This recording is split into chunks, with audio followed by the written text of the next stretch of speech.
Hey everybody, Graham here. Just wanted to, first of all, let me just say that I am sorry that it's been a while since I've dropped a video for you. And it shows in the way that my channel is hemorrhaging subscribers. But be that as it may, got a lot going on in my non-online life. In the process of selling our condo and looking for a new house, and that takes a lot of time. We have actually sold the place, so we're sort of going through that whole period of lots of paperwork so that the buyer can get her mortgage and insurance and stuff together. But it looks like everything is going well, so that's good. Anyway, what I wanted to talk about today was the Danny Masterson trial, and the Church of Scientology's pulling some shenanigans. There's a lot going on. I am getting most of this information from Aaron over at Growing Up in Scientology.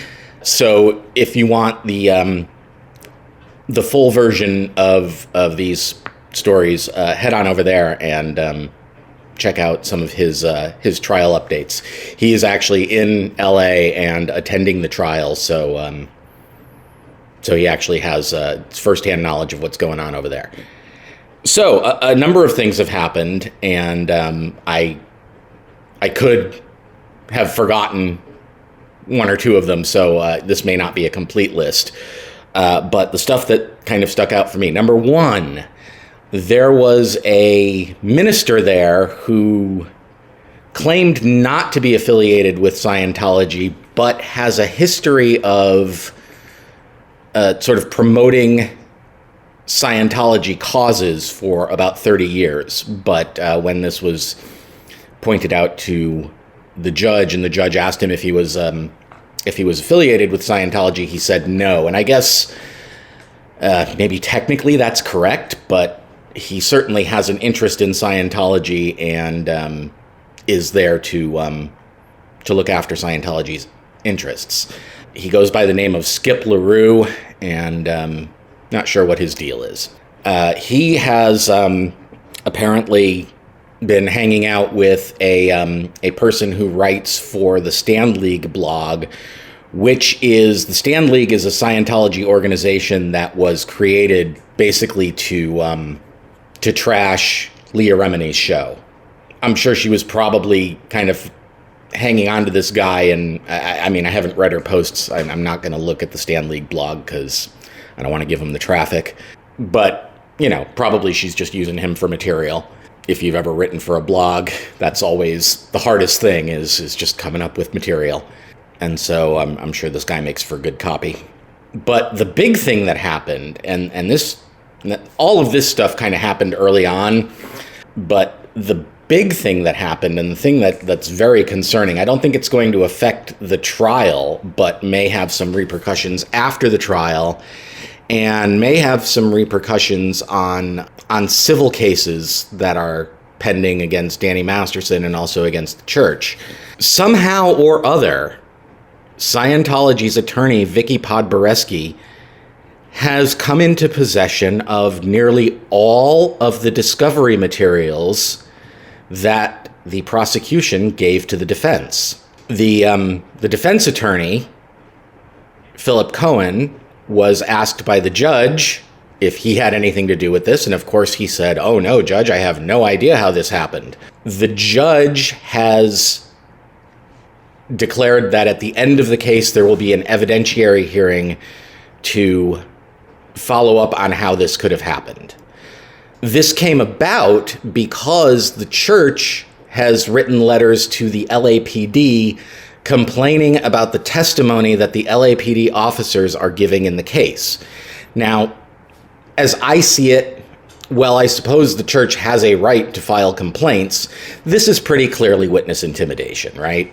You're going after their jobs. You're making professional complaints about them while they are actually on the stand testifying. And they've been doing that kind of thing throughout the entire trial. They've had people from Scientology sitting in the gallery and staring holes through the the Jane Does and the other witnesses. And it's amazing that they're getting away with this stuff. I mean, the judge has been very strict in this retrial about trying not to let Scientology get away with shenanigans, but they're doing it anyway.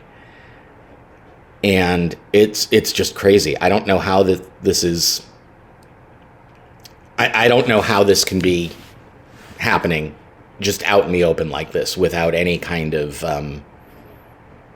legal consequences for the church. So anyway, what happened was when Podboreski made these complaints to the LAPD, she included a link to I think a Google Drive folder or something like that, a file sharing site folder. And it had a link to this folder, and in this folder was pretty much all of the discovery materials. Affidavits, transcripts of depositions, text messages, phone calls.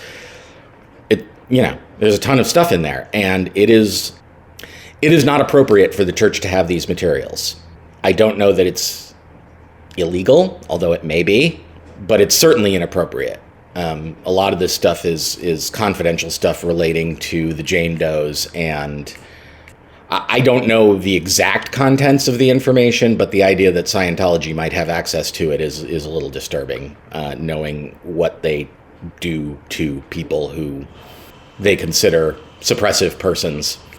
However, as all of this is going on, the trial itself seems to be going well for the prosecution.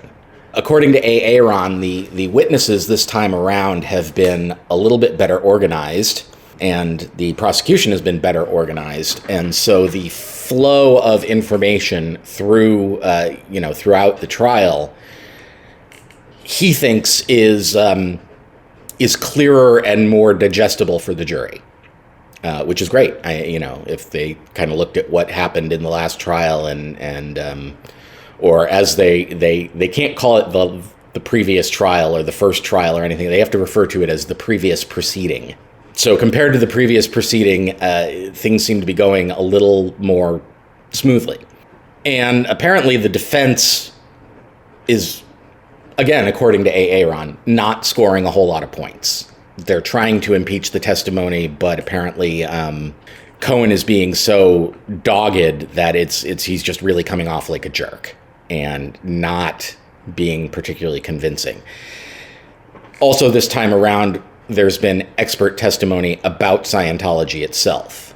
Claire Headley testified. I mentioned her in the last video I did about this. And apparently she was very good.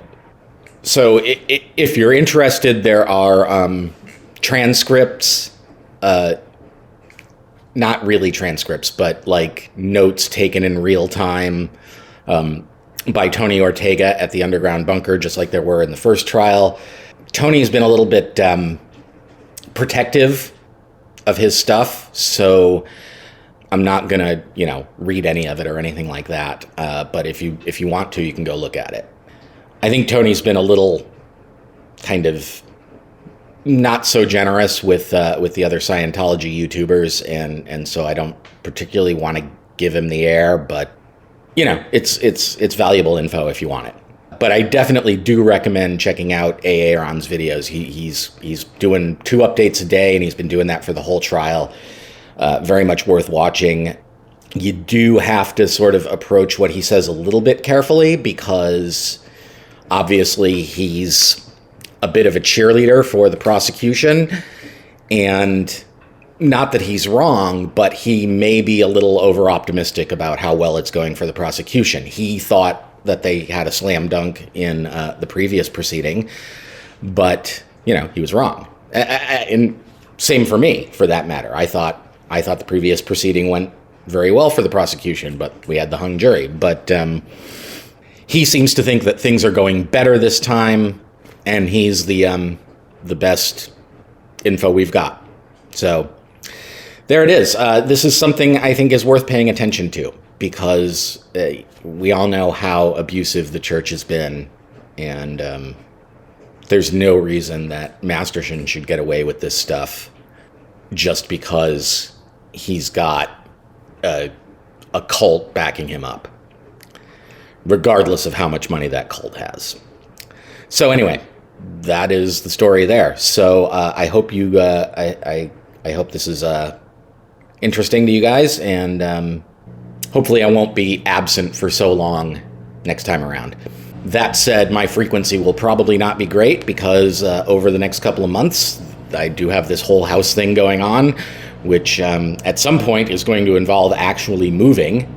And I don't know what the internet situation is going to be or anything like that, and I don't know how busy I'm going to be. I'm assuming I'm going to be very busy, but we'll see.